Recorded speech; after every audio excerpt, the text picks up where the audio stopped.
everyone. Hello. And welcome to Kirsty and Bryony's Comfort Zone. I'm Kirsty. And I am Bryony. And we are here to listen to each other's dreams and work out what the heck is going on inside our heads. What the heck? I'll give you a spoiler. The answer's absolutely nothing. Bugger all. Kirsty's dreams have abandoned her yet again, I'm afraid. My mind is a dreamless hellscape, once again.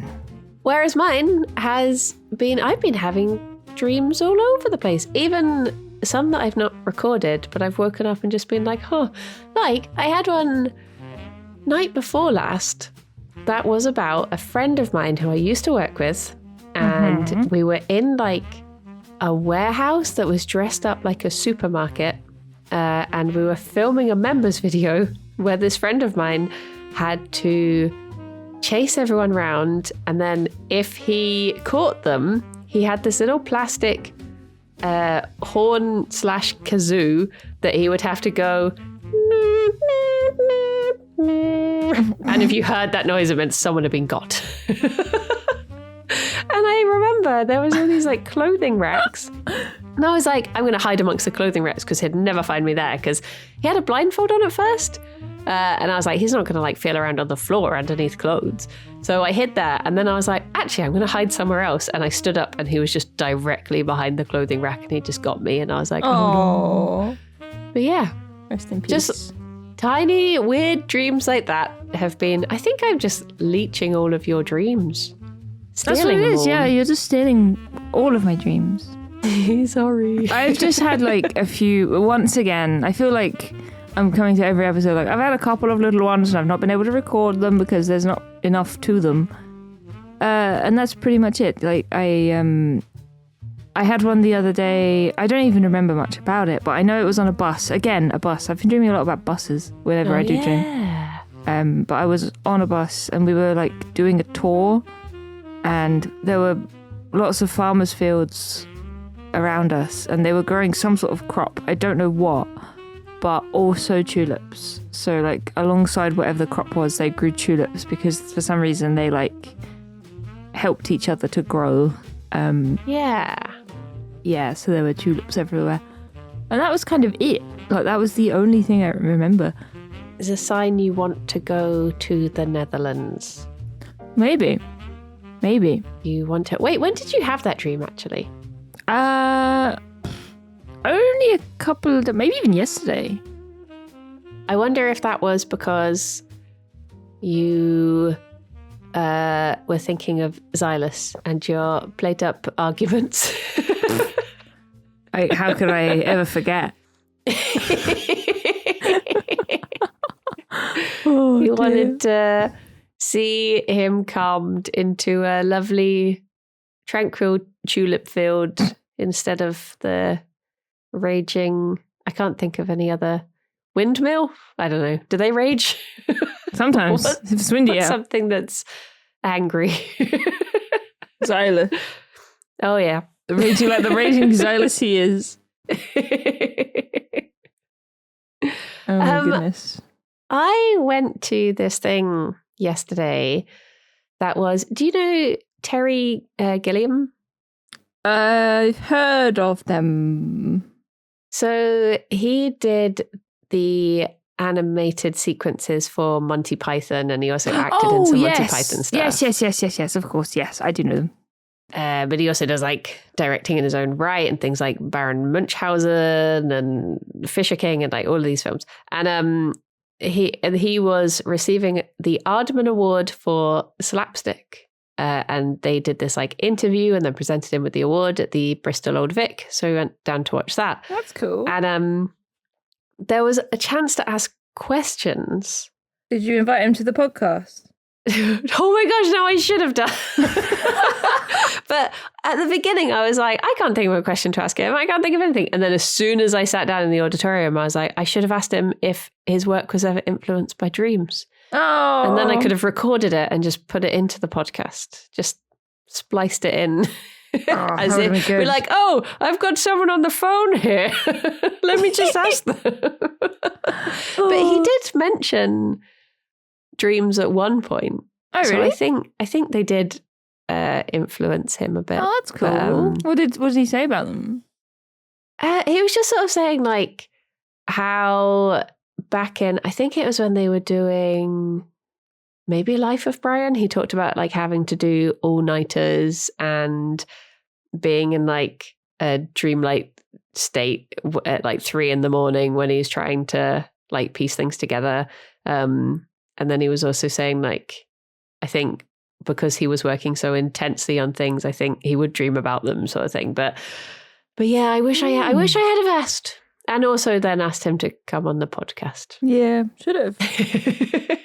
It was so sweet though, because there was all these like, we've got a message from someone now, and one of them was like Michael Palin, and there was the actor Jonathan Pryce. He had done one as well, and it was so good.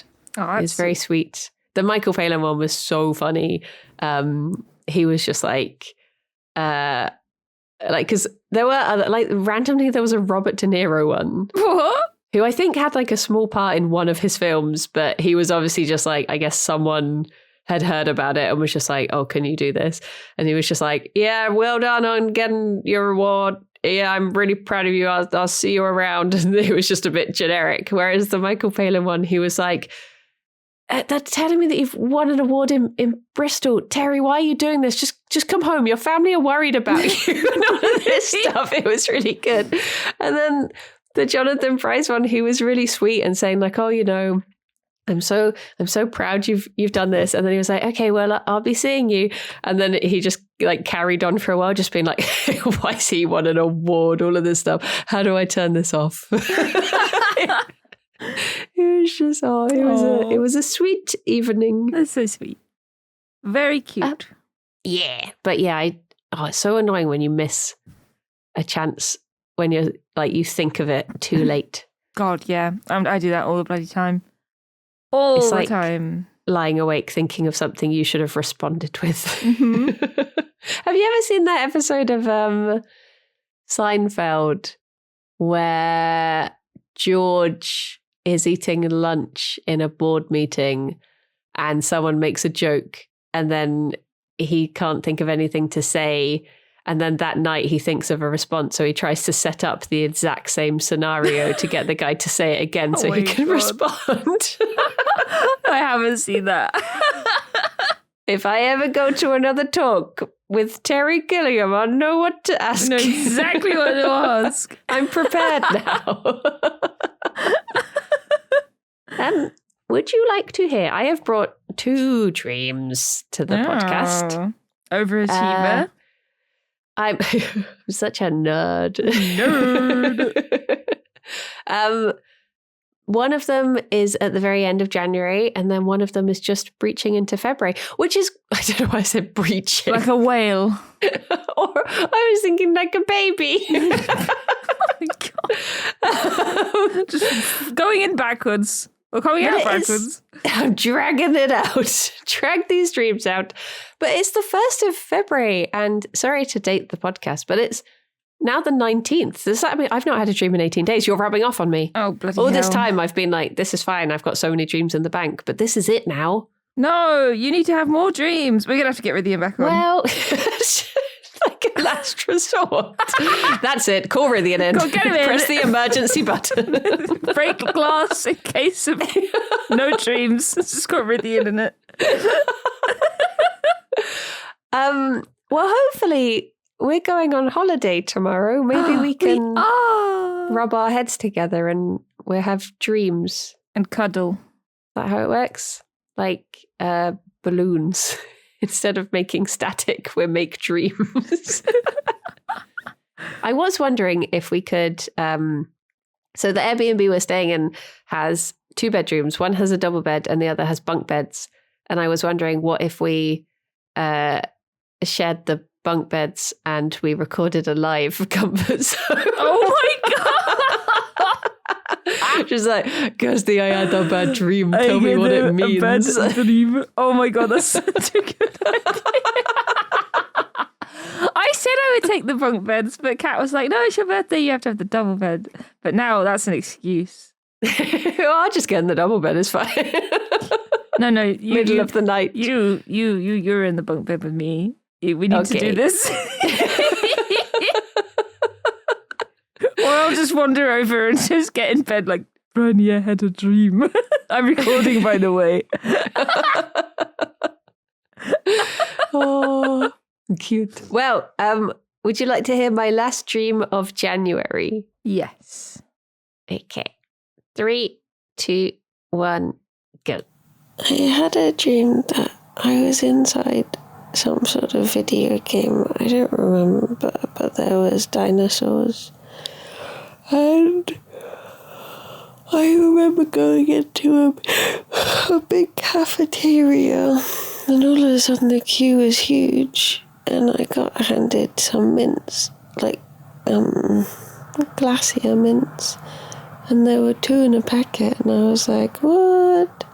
And then I looked across at the next table, and Martin Freeman was there. No, it wasn't Martin Freeman, it was the other fella. What was it? Bob Odenkirk. I don't know. He was one of them. And gave me like a knowing smile. And then, oh yeah, there was something about I had been attacked or something, or there was some sort of threat, and this girl gave me a special mace, and I was like swinging it around, and I was like, oh, thank you. It had like retractable spikes, and then I said to her like, oh, what would a gnome do in my situation? And she went all like, why would I know what a gnome would do? Why would you ask that? Why would you specifically ask a gnome? And I was like, hang on a minute, is she part gnome? So I was just trying to like play it cool, just like, oh, well, I just know that they're very smart and inventive, so I was just trying to figure out what one of them would do or something. And then she went off to get lunch. But before that, there'd been a scene where I was Emma Stone, and I like burst into a room, and the room was really like dramatically painted and decorated. So there was like dark greens, and everything had this like smeary black over it.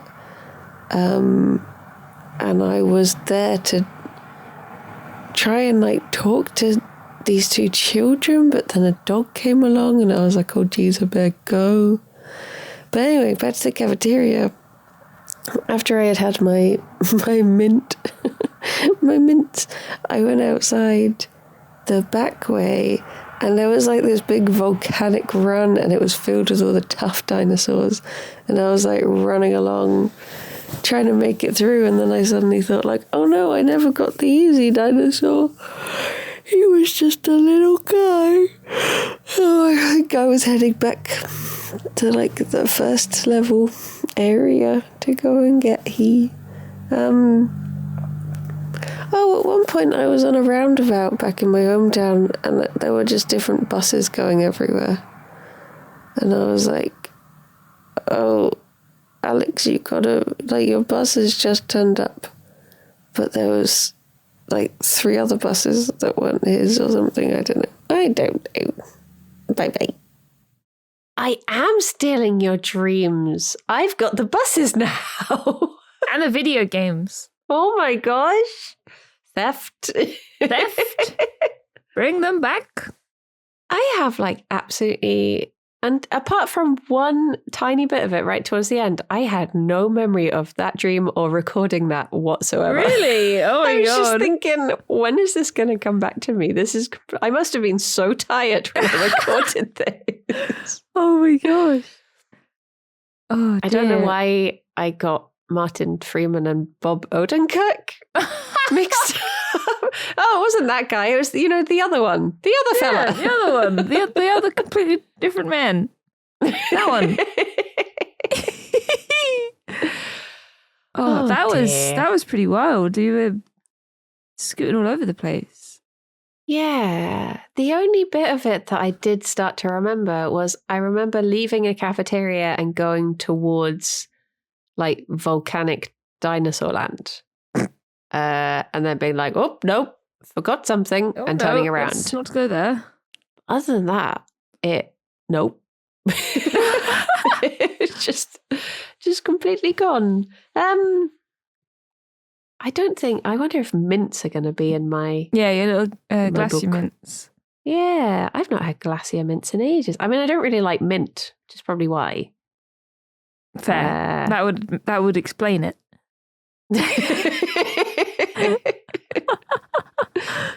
There is no mint in the book. Oh, what about sweets? Oh yeah, sweets. I'm trying to think if I would have. I don't remember if I would have like seen a polar bear around this time, because obviously they stand on top of mints a lot. That's what they're famous for doing. They do, yeah. They love glacier mints, especially. Sweet says seafoods. Oh, these tend to represent, turn page, sensual pleasure. Okay. Wow. Thank you. Great. Thank you. Of course. Dinosaurs. I mean, at this time, I would have just finished reading Legends and Lattes, which has a whole bit where they go into like oh no, actually, is that spoilers? There's a couple of gnome characters. So I guess that would have been why. And like the coffee machine that they get is like a new gnomish invention sort of thing. So that would explain the gnome part. I love how not offended, but like suspicious she got when you started mentioning gnomes. Gnomes? What? Why would you mention a gnome? Why would you want to ask a gnome? Gnome? I don't know a gnome. It's just like a gnome wearing stilts and a big mustache. I've never seen a gnome before. I've never met a gnome in my life. I hardly know them. So for dinosaurs, I know we've looked up dinosaurs before, but it says see prehistoric as well. So for dinosaur, it says, when we dream of monsters or prehistoric animals, we are touching into very basic images which have the power to frighten and amaze us. Because they are considered to be so large, we need to be aware of whether it is their size or their power which is frightening. I don't remember being frightened of the dinosaurs. But then again, I don't remember the dream. So maybe I was. Where was the dinosaur in the dream again? Outside the cafeteria. Oh, was he hungry? Well, I think the way the video game worked was waiting for his lunch. Yeah, it was just a dinosaur cafe. There is actually a game that I keep on saying is like played up, but at dinosaurs. I can't remember the name of it. I think you make pizza as a dinosaur. But it was like when you left the cafeteria, you could there was like a nice little outside garden-y bit that just had like your little cute herbivores and friendly dinosaurs. And then when you went out the back of the cafeteria, there was like the scary, like in Fantasia, when Dinosaur World is scary now. It was like that with like, exploding volcano in the background and all the ground is grey and scary and you might get eaten. Don't get eaten. It says prehistoric. Being aware in a dream that something is prehistoric is to recognize that feelings and emotions we have arise literally from before the time we were able to understand ourselves. A good couple of weeks ago then. When we have not fully integrated and comprehended the basic urge for survival, it is possible for us to be self-destructive without necessarily appreciating why. That's why I was eating mints. Don't like mints. That's pretty self-destructive. Often in dreams, the landscape or scenario appears to be prehistoric. This is before thought and before we had the ability to record our impressions. If one believes that babies are conscious of the world they will enter before birth, then these impressions can appear in later life as prehistoric images. For instance, a barren landscape might indicate a lack of love. Oh. Oh no. I don't feel unloved. Should I? Oh. Am I loved?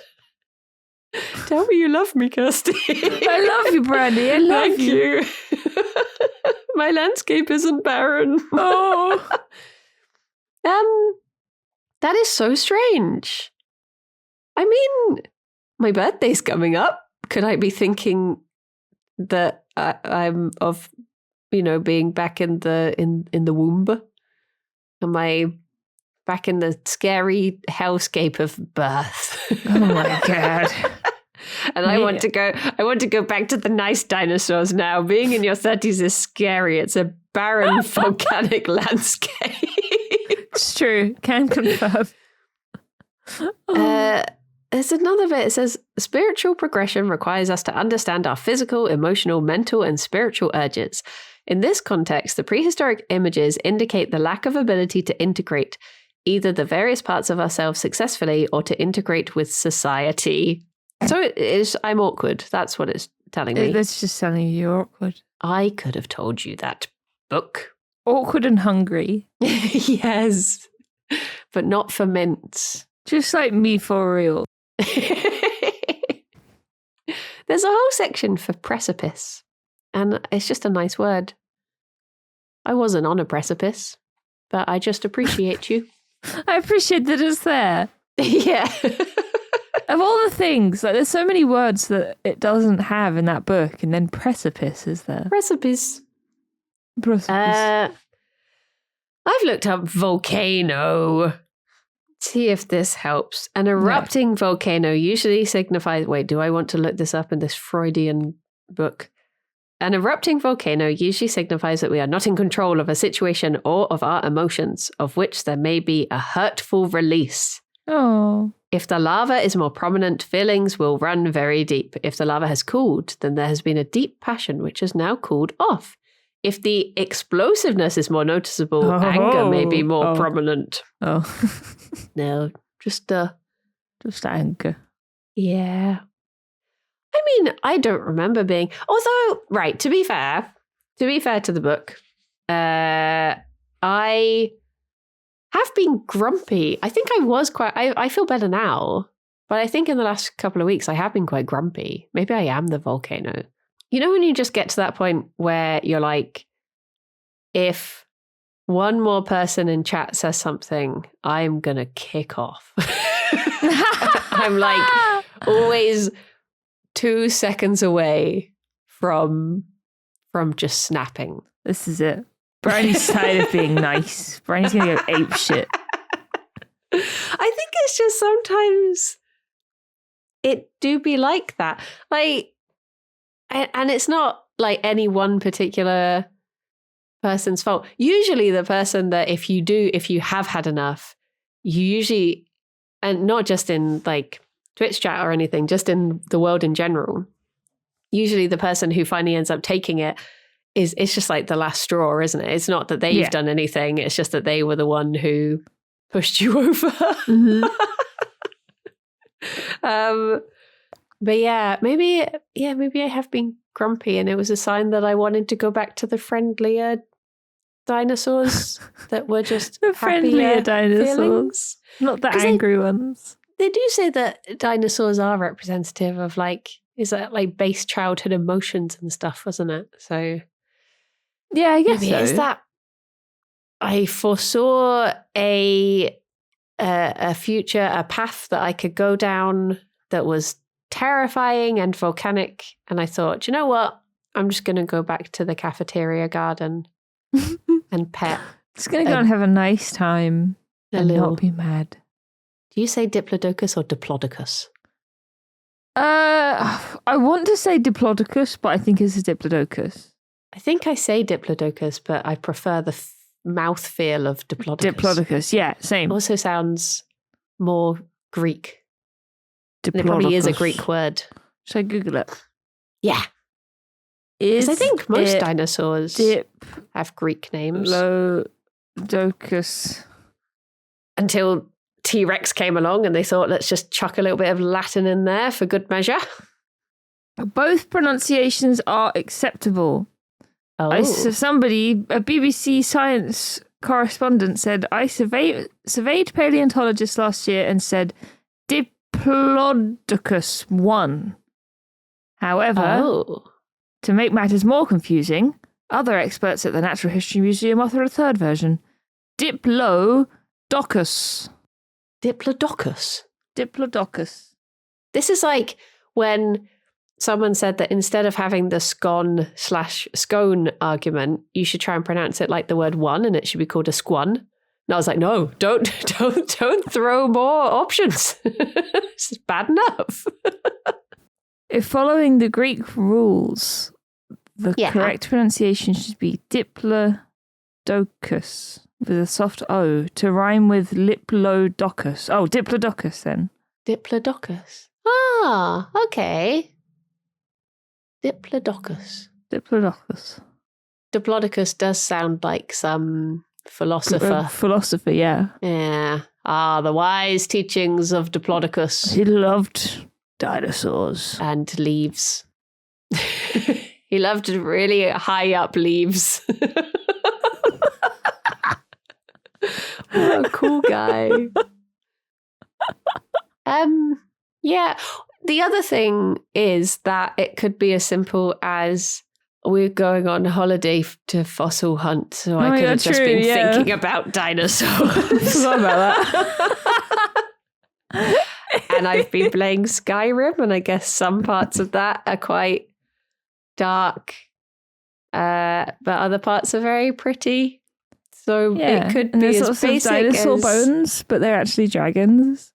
Yes. Oh, I really wish I could just be friends with the dragons in Skyrim. I hate every time I have to kill one. I'm like, what's my motivation here? Why would I want to do this? Whilst it burns down a town. I'm like, but is it really that bad though? Like, he's probably just angry. Yet he was the without sin cast the first. Could you honestly say your village doesn't deserve a little burning? Oh.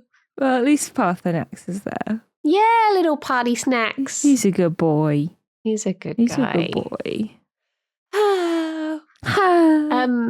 I guess I sort of maybe I don't remember why would Martin Freeman / Bob Odenkirk even be there?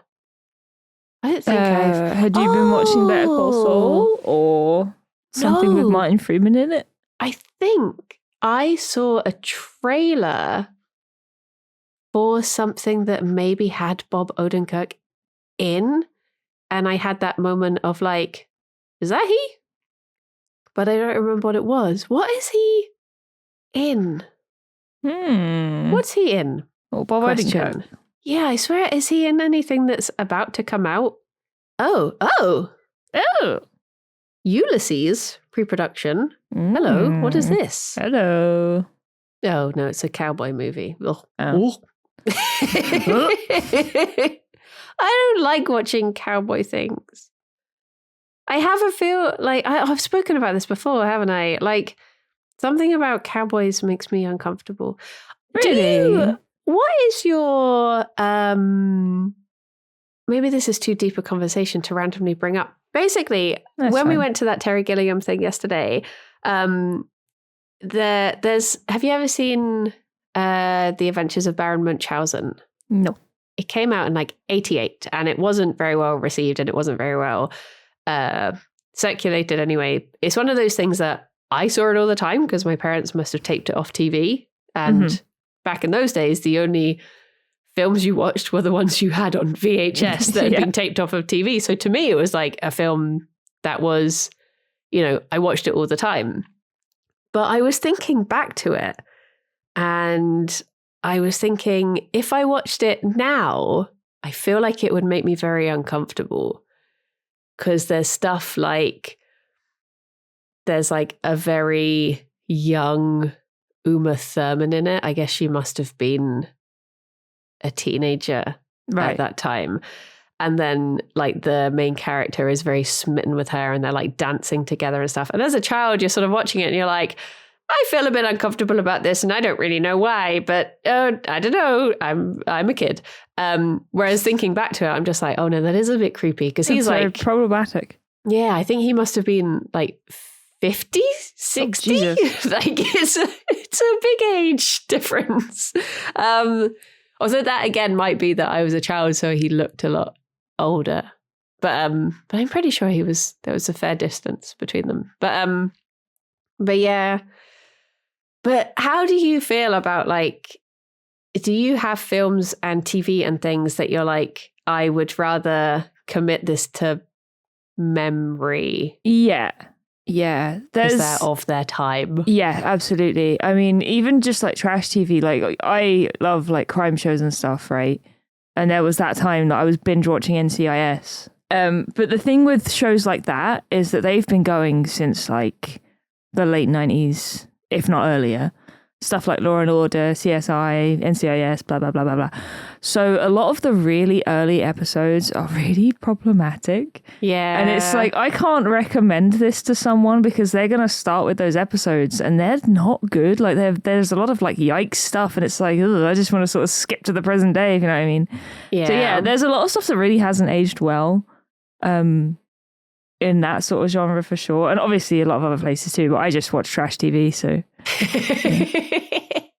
It's one of those things that some things I'm like, oh, is it okay to accept that it's of its time and just watch it in spite of it? Or, because I guess I was thinking last night with all the Monty Python stuff, there were some things that when you watch them and you're like, okay, this is like the 80s. This is just the way of thinking at the time. Okay. But then when they did their reunion tour and they were still doing some of those things, I was like, no, now it's really uncomfortable. You should know better now. Yeah. Sort of thing. Yeah. I think that sort of reminds me of Ben Elton. Was he involved in Monty Python? Ben Elton. He was I'm trying to think. Blackadder. He was Blackadder. Yes, he was in Blackadder. So it's somewhat of a jump, but it's just like they're sort of similar. I mean, I imagine Blackadder was in a similar boat. I don't really know. I didn't really watch a lot of Blackadder. But you know, maybe some of the early episodes of that might have had some, you know, yikes jokes too. Yeah. But like, I've talked about this book that we read in our little book club that Ben Elton wrote. That was so bad.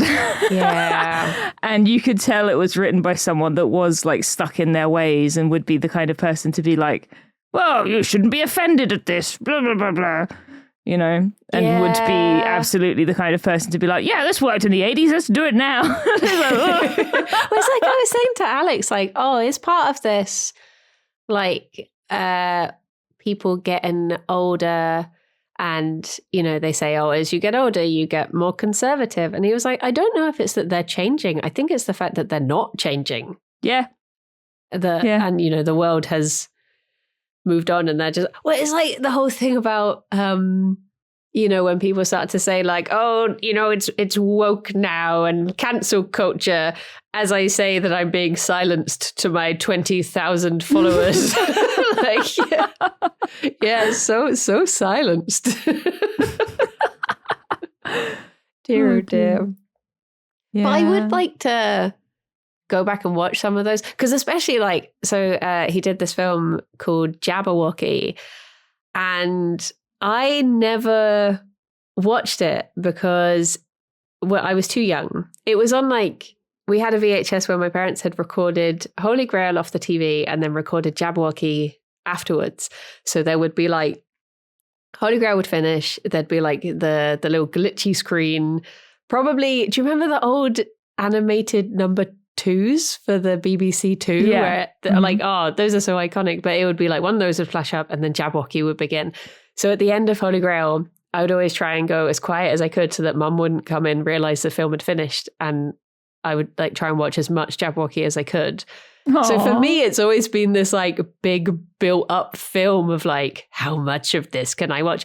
It does like start off with this guy getting like stalked by the Jabberwocky and then he gets torn apart. And when I did actually get to watch that scene, I never tried watching it again because I was like, oh my gosh, this is terrifying. Why would I watch this? But looking back, when you see how, I mean, if you look at like the Jabberwocky IMDb page and you can see just how ridiculous it is. Like they've clearly like buried a guy in the ground up to his head and then put this fake skeleton underneath and he's just there like, ah. It's so dumb. Oh my God. But maybe I will one day brave watching it. You can do it, I believe. Did your parents ever have anything that they censored from you? Not really. I think one of the things I do remember is that my mum had The Exorcist on VHS. I think she had like a special edition or something. And she didn't like, I mean, I never tried to watch it, but I think that's because she like actively said to me, this is really scary and you should never watch it. Yeah. Like she probably said something along those lines and it just seemed like almost like a supernatural level of scary. Like there's a ghost in that, you know? So I just never went near it. But like I don't think they ever, I was never like stopped from watching anything. Yeah.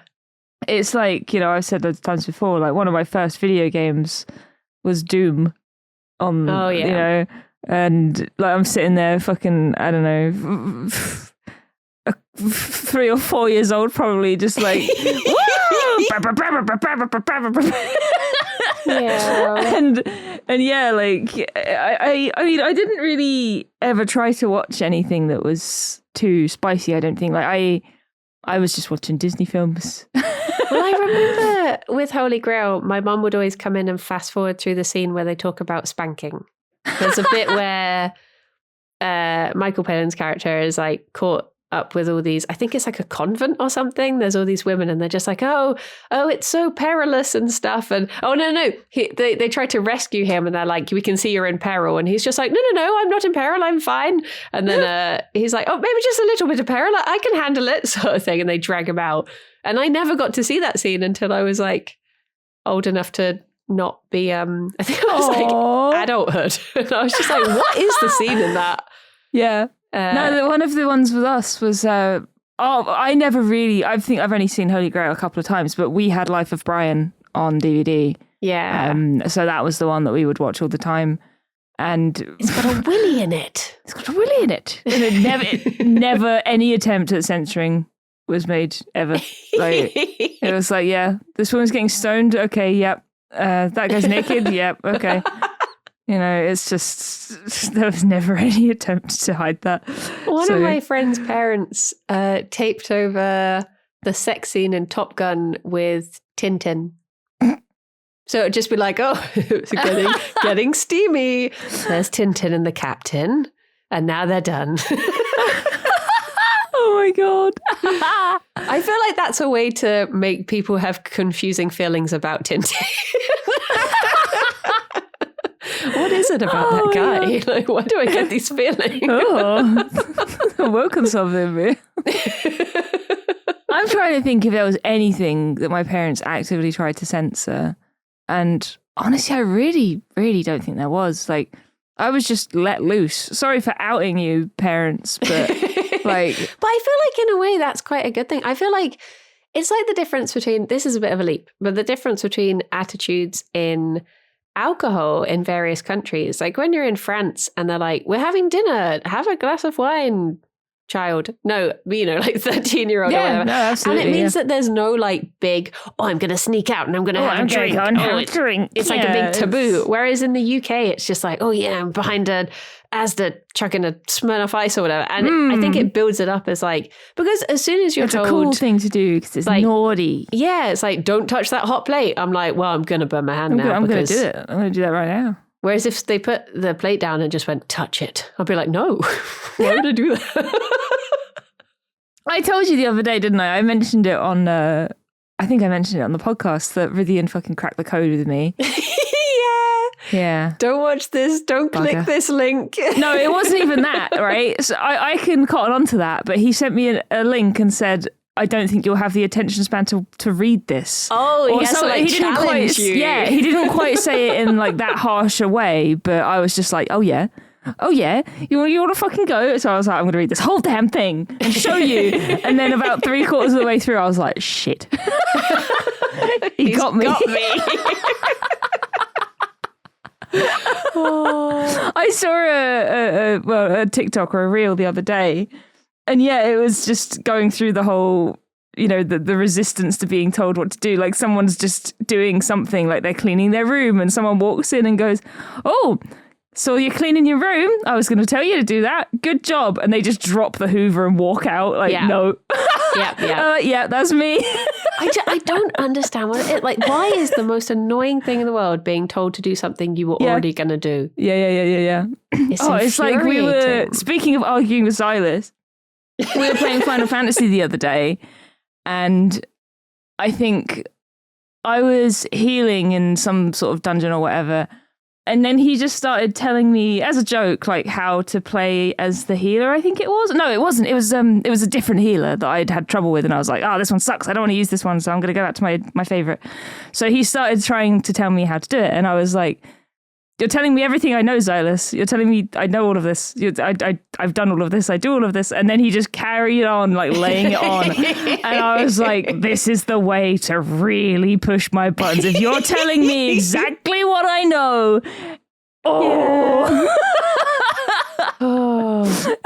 It's why, like, whenever I am like trying to tell someone about something, I'll always try to start off by saying like, do you know about this? Because then they have the opportunity to be like, oh yeah.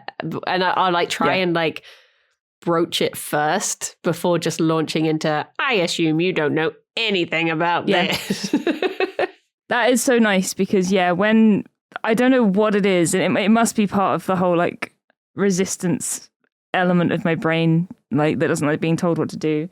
Yeah. But the moment anybody sort of talks down to me, like, and this completely loops back to chat, like when chat's like, does she know about this? Has she been doing this? And it's the same like sort you of thing. Can't see them. Yes. Like you can't. Like, it's just or like talking like you don't know what you're doing, and it's just like, and like being talked down to and people assuming that you're silly and you don't know what you're doing.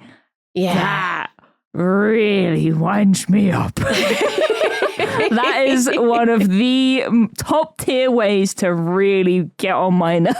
Yeah. It's like the whole thing about like, it's one thing for me to say, oh, gonna try and do this, probably won't do it. What am I like? But if I say, I'm going to do this, and someone's just like, no, you won't do that. I'm just like, I will now. I'm going to die doing this just to prove you wrong. Yep.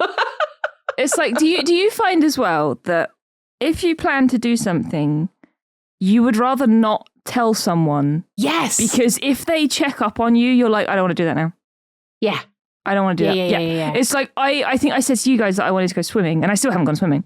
And I actively didn't mention it to my mum because I knew for a fact the next day would come along and my mum would be like, have you gone swimming? And I'll be like, no. See, sometimes I do use it to my, like, if there's something that I really want to do that I know I'm going to try and get out of, then I will tell other people because that will then force me into it. So I do use that against myself as well. Yeah. So like when I was planning on doing the Veganuary recipe videos, I was like, in the late December, I'm going to tell everyone that I plan to do this because otherwise I'll get to the 1st of January and I'll be like, no, it's probably a stupid idea. I'm not going to try it. I give up already. So I still can't believe, like, I'm so impressed that you did the whole month. Like, I would have done like one day, if that, and been like, I forgore, no point now. That's the thing. It's so difficult if you like miss one day or do like something slightly later. It's so easy to just be like, well, it's all ruined now. I give up. Shut it down. Exactly. This is why, like, I've started doing crafting on streams. Like, I've specifically set aside Sundays because if I don't have chat there to like body double with me, I won't do it. Like, I will not do it. So it's made it a really nice way of forcing myself to do what I want to do. Oh, it's just chat is just therapy, but also the cause. No. Yeah. It's give us and take it away. Oh dear. Dear me. Why are brains the way that they are? Yeah. It's like I'm going back to Ridian, like I'm it's so nice that Radian has really started to clock like how our brains work. Because bless him, after we did the Final Fantasy Rebirth brand deal, he said to me like, "Oh, are you thinking about playing it?" And I said, "I would really love to, yeah." And he said, "Well, if it would help, like we can just hang out and you can just play it and stream it, and that way like you have company while you play it." And I was like as in stream it to him or on Discord. Yeah. And I was like, that's such a nice idea. And that would 100% make me play it. Because if I was just on my own, I wouldn't play it. I want to, but I wouldn't. Because like if I see people in Discord, I'll be like, oh, I want to talk to my friends, and I'll join them and then I'll just close the game. Yeah. So yeah, it's so nice. I was like, oh, thanks. Well, that's how I bloomin' got into streaming in the first place. Did Hollow Knight? Yeah, that's how you got into streaming, exactly. Ridian. Do you know, I realised on Friday it was 3 years since we started streaming together.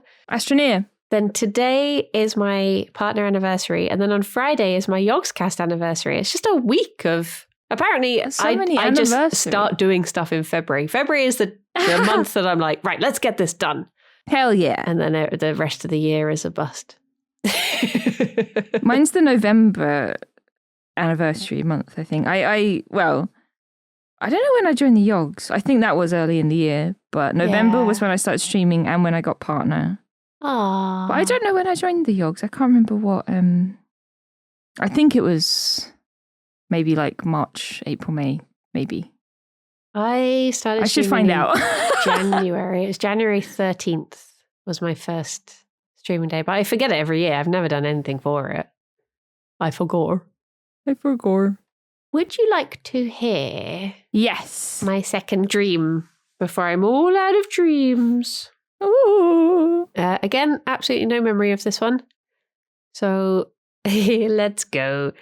3, 2, 1, go. I had a dream that Alex and I had gone away for the weekend, and I suddenly realised I hadn't checked up on who was looking after the bunnies. So I called them up. I was just like, hey, is everything okay with the buns? And they were like sounding really sad. So I was like, is everything okay? And they were like, oh, I just found out I'm pregnant. I was like, what? And then like Alex's parents burst into the room, just like talking to us. And I was like, I'm on the phone. And I was like trying to talk to my friend. And then they left. And then all of a sudden, like, this film crew walked by outside the room, and then they walked into the room, and like different people on the crew were sitting in different corners of the room having meetings, and Lewis came in at one point and was chatting to me, and they were like, other people were talking about a calendar or something, and then I started getting messages through from this bunny rescue saying like, this guy that we trusted, he took all your account details and he hacked your accounts and stuff. And the whole time I was like, I just want to talk to my friend and see that they're okay. And then I found a bat, and the bat had 2 tiny babies, and they were so cold, and it was daytime. So I was like, I'll just pop them up my jumper so they can be warm on my chest. So I just spent the rest of the dream like carrying this bat, like snuggling this bat. It was really cozy. And then eventually it was nighttime. So I got back to my room, and I think I was trying to call like a bat rescue to see if they would take them. I remember being in bed, and I sort of transferred the bat to under the pillow because I was like, oh, they can stay snuggled under there. And then the dream sort of jumped to, I was in like an underground, and there was this lady who was maybe like a celebrity, was walking along, and there was this news reporter who was like trying to film her and like shouting at her, and in the dream they were all talking Japanese, so I was like, I don't understand what's going on, but I think they're bothering you, sort of thing. So I was trying to like protect her, and we like went round the corner, and she was like, oh, thank you, we've lost them. And then all of a sudden I looked down, and there was this doll that kept walking like between my legs, and it was really annoying me. So I was trying to stop it, but it was being all clingy. I didn't like it. And yeah, I think I just went back to the room and cuddled the bat a bit more after that. I don't really remember. The bat was very cute though. Well, bye-bye. Bye-bye. Bye-bye. Bye-bye. I don't know why it made me laugh so much, but just saying, and then there was a bat and it had two babies. Very cute bat. A cute little bat that I just shoved up my jumper. Oh my gosh. It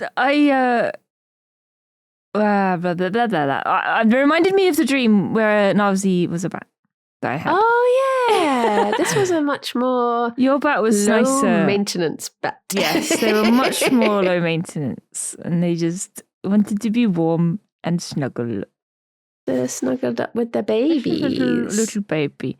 Also, I took a note of the fact that these people were speaking Japanese. Yeah. Which made me like think about like, you know, I've had dreams before where I think people are speaking in different languages. And at the time, it's like so convincing. Like, you know, you wake up and you're like, oh my God, they were actually speaking Japanese. I must know Japanese. And then it's all gone. Yeah. The bit where, okay, so the one bit that I know why I had this, I had forgotten this dream, but I do remember it. Did you watch the trailer for, is it like the second Death Stranding game or something? Oh God, yeah. And it had that little guy on his belt, like the little... yes, the weird little doll thing. It was because of that. I had seen that trailer the night before, and then it was, as soon as I woke up, I was just like, I can't believe that little doll made it into my dreams. But it didn't look like him, but I just knew that was like where that had come from. Dream directed by Hideo Kojima. Yes. Oh, jeez. We've got no chance of interpreting these anymore. No, my condolences. I've looked up bat. It says because popular belief has it that bats are frightening, to dream of bats indicates that there are thoughts and ideas within the unconscious that may reveal themselves with frightening potential. What if they're not frightening? That's the thing. They're not. I was never scared of the little bat the whole time. They're cute. Yeah. I love bats. Bats are so lovely. I mean, it was one of those bats that if it had have been a real version of it, you know, the tiny ones that are just really angry and they've got the little snub noses and they're just angry at the world. They're tiny and they're angry and they're out for vengeance. Just a little guy. It was one of those. Because I think that's the only bat that I've ever seen up close in real life is one of those. Because we had one that came into the vet once. Aww. It was really horrible. The bat was lovely, but the situation was horrible. Let this be a PSA. I was thinking, is this too sad to say? But I'm going to let it be a PSA to not do what this dumb person did. They decided to, you know, those like sticky... glue traps. Yes. Yeah. But the ones for insects. Yes. They had hung one of those up outside in their allotment. What? I know. Because, you know, obviously try and catch insects in the outdoors. Yeah, outside. Okay. And this poor little bat had flown into it. So it got brought into the vet and we had to oil it up. Just had to cover it in oil, and then this like slick little mat slid off, and it was so angry and covered in oil, and then we had to clean the oil off of it, like olive oil, like it's just this greasy little bat, and the whole time it was just there like we're like, oh, little guy, He's so mad. So yeah, don't do that. Don't use glue traps at all. Glue traps are just horrible. They're really, really inhumane, Yeah. nasty. Yep. No, don't feel bad about bringing that up. Like, I don't know if I told you about my stream the other day where I just went off on one about animal welfare for about 2 hours. All I heard of that was Kirsty was looking at rats yesterday. That was the takeaway from it. Oh dear. Yeah. Well, to be honest, I wasn't even talking much about rat welfare. I mean, I think I probably started with that. Yeah. But then I just started talking about domestic animals, like when I worked at the RSPCA. I think somebody mentioned like how it's a shame they couldn't go and visit a rehoming centre after COVID. And I was like, as someone on the other side of that, it was great when people couldn't visit anymore because the public are so dumb. Like, and it just made life so difficult having them there, you know? Yeah. And then I elaborated on that for a long time. Yeah. It's like, I see so many people on, because I'm part of various rabbit rescues, and you get so many people who are like, oh, it's so unfair that all I want to do is like adopt a bunny, and they keep telling me I can't because blah, blah, blah, blah, blah, blah, blah. And then the rescue will always reply and be like, well, we did tell you that you had to change this, and this about your housing situation and do this. And then you just didn't. You just ignored us, and now you're complaining on the group. So it's on you. Like, their job is literally to make sure that these animals are well provided for, and you're not doing that. So what do you expect? Yeah. So anyone that was in my stream the other day, welcome to part 2. So we were basically just talking about the same sort of people that just don't listen. Like, you know, they think they know best and they don't listen, like, especially when it comes to like dogs or cats that have been like mistreated, and they just think, oh, it's fine. You know, they just pet them a bit, give them some food, they'll be all right. And it's like, no, they are traumatized. And, you know, there are dogs that if you put your hand in their head, they'll go for you because, you know, they might have been bopped on the head, you know, a while ago or something. And just stuff like that. You know, they might have a horrible memory of someone taking their food. So if you go near their food, they're going to go for you. And, you know, we had people who took a dog, a terrier that was a little bit reactive. And we said, they will guard their bed. They will guard their food. Give them space. They took them home, let him on the bed immediately. And when they tried to get him off the bed, he went for them. And then they brought him back. Yeah. And it was like, did you not listen to a word we said? Well, it's like, I mean, obviously a bunny isn't going to do as much damage, but our first bunny, Genevieve, she got adopted, and then I think they thought that she was just really unfriendly, so they took her back. Yeah. So we adopted her, and I was like, whatever you do, that's fair dues. You've had a tough start. It's on me. If you do something, you just live your best life. And she basically just had no communication. She would, like, if you stopped petting her, she wanted to tell you, I enjoyed that, please do it more. But the only way she knew how was, I'm going to chase you and bite your ankles. So you have to do more. So obviously to other people, they're just like, oh my gosh, this mad little bunny is attacking me.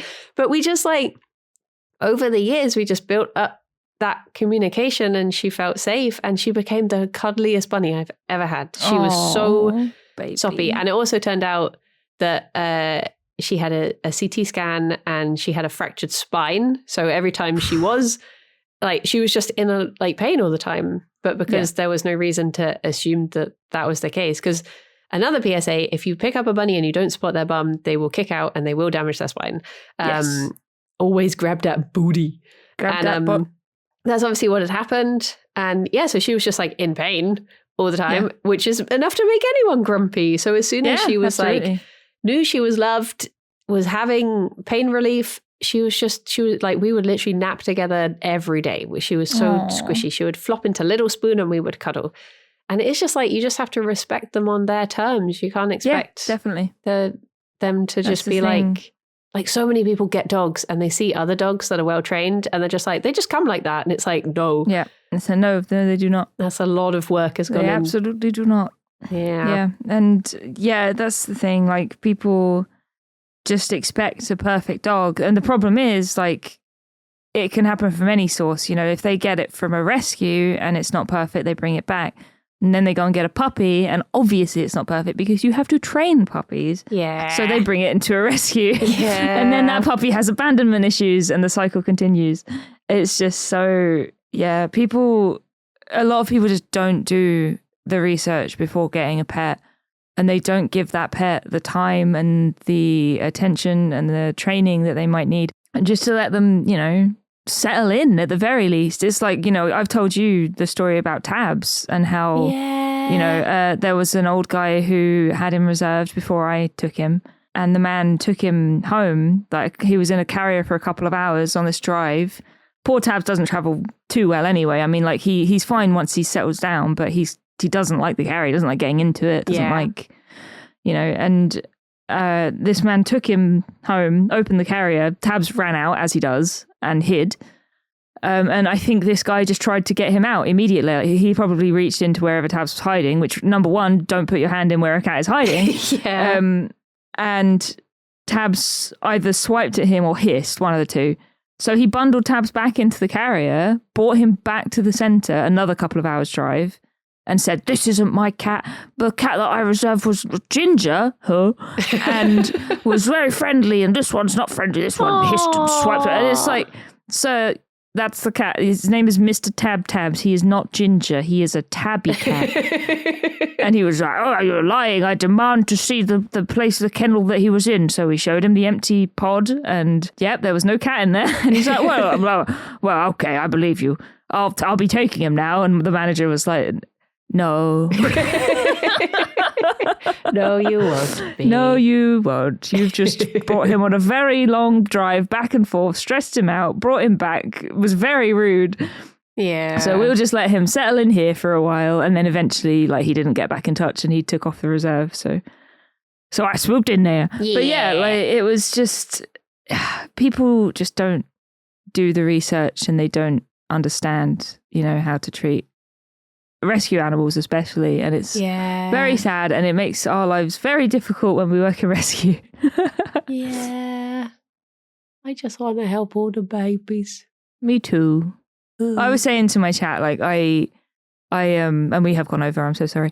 So yeah, I have actively had dreams about being back in working in rescue, like in my RSPCA branch, and like having to give in my notice, or I go in there and they've got a timetable on the wall and I'm not on it and they've forgotten. It's like stuff like that. Like, and I'm like, I left, but I have to be back here on this day and this day for some reason, and I need to give him. And I've had dreams as well where, like, I've gone back and then quit and then gone back again and then quit, and it's like just, but like I don't miss being there, but I do miss the animals. And it made me laugh, because when I was going off like this in my chat, my friend Damien, bless him, he was like, "I think we're seeing a special interest in Kirsty right now." And I was like, you know what? You're fucking right. You're absolutely right. Because whenever I start going off about animal welfare, I'm like, blah, blah, blah, blah, blah, blah, blah. Yeah. And I do really genuinely miss, like, being able to make a difference in that respect. It's just such a shame that my experience, like, working in the rescue sector was kind of poo. But I love working with animals, and I love being able to help them and make a change and try and educate people as well, which I know you love to do as well. Yeah. And yeah, I don't know how we got here, but sorry again for going off on one. No, I'm exactly the same. I'm like, it's like so many things, I guess, because of being known as like a bunny person, I will get sent so many things of like, "Oh, look, I saw this bunny thing." And I'm always there like, okay, so here are 3 things that are wrong with this video. Mm-hmm. Yep. It's like when you see, like, the video of like the hedgehog having a bath, like, you know, floating. Yeah. And it's like, that poor boy is in shock. Like, that is not a good thing. And like so many people ask me, and let this be a PSA to anyone who has ever or will ever ask me this question. Has Tabs met the bunnies yet? No. Oh my gosh, yeah. So many times people are like... And I'm sorry, but he never will. He is a cat and he would not get on with the bunny. Yeah, it's like every time like Mochi is staying or if Tabs is staying, people are like, and I'll be doing a bunny stream and I can see Mochi through the window because she wants to be in with me. And everyone's like, oh, let her in. And I'm like, no. Like, she is a lovely doggo, don't get me wrong, but at the end of the day, she's a doggo. Like, yeah, that would be like me, like opening a cage, getting a rat out and just putting it on the floor in front of Tabs. Like, no. Imagine if like your friend came around your house and they just brought like a bear. Yeah, like, exactly. Is it cool if Dave just hangs out with us? It's just like, met the dog yet. But no, I get it because like there's so much stuff on the internet of like, oh, this bunny and this cat are best friends and stuff like that. And the thing is, those are very special instances. And a lot of the time with that sort of stuff as well, it shouldn't have happened.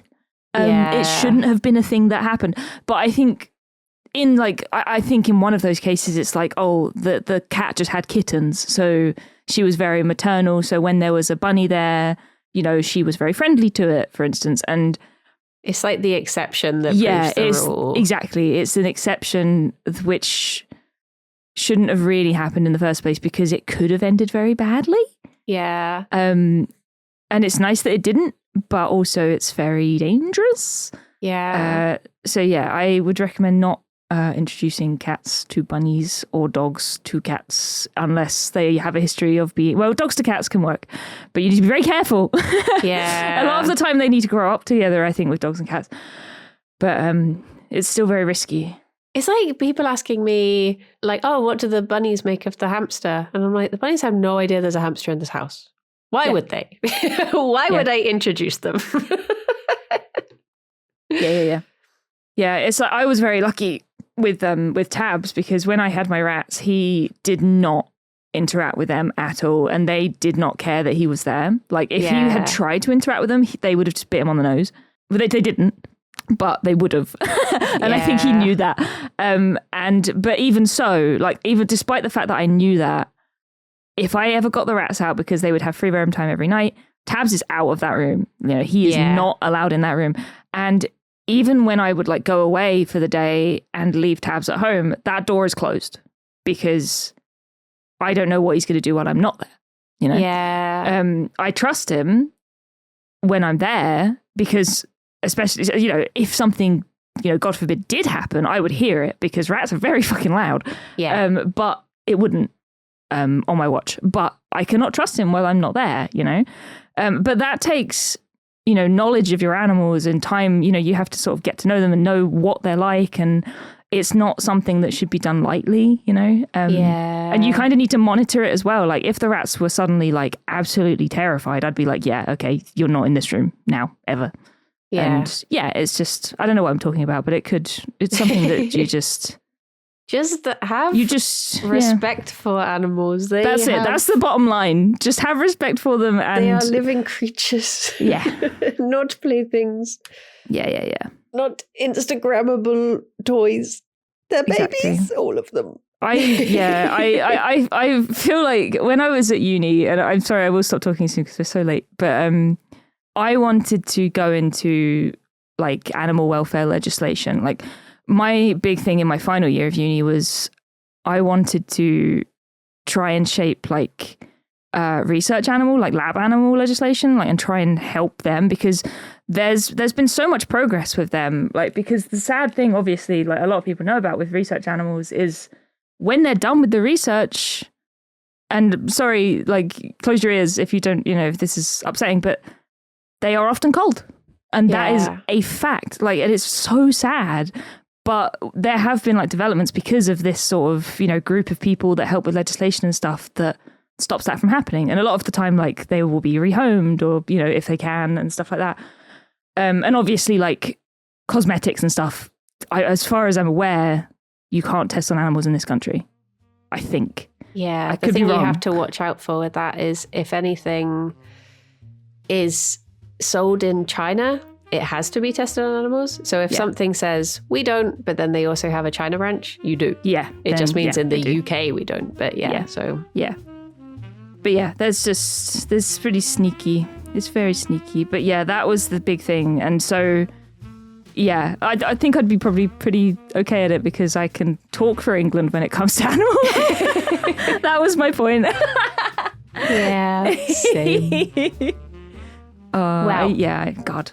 I'll stop talking now. But thank you for coming to my TED Talk. We've given everyone a lot of PSAs. You better pay attention to all of those. If we catch any of you doing anything that goes against them, you'll be in so much trouble. So much trouble. So much trouble. So much. But thank you, Kirsty. Thank you, Brainy. A lovely talk and listening to my nonsense dreams. My bats. Oh yeah, PSA, don't shove bats up your jumper. Don't touch bats. That's illegal. It is literally illegal. I'm going to stop. Talking. It's illegal. Don't touch bats. Do not shove them up your jumper, even if or you're shove them up your jumper. Don't even grab warm. them. Don't even move them. You cannot move them if you have a bat. It's illegal. You'll be arrested by the bat police. Oh. I'll stop now. Quick, do the outro. Thank you, everyone, for listening. Thank you, Kirsty, for a lovely chat. And until next time, bye-bye for now. Bye-bye for now.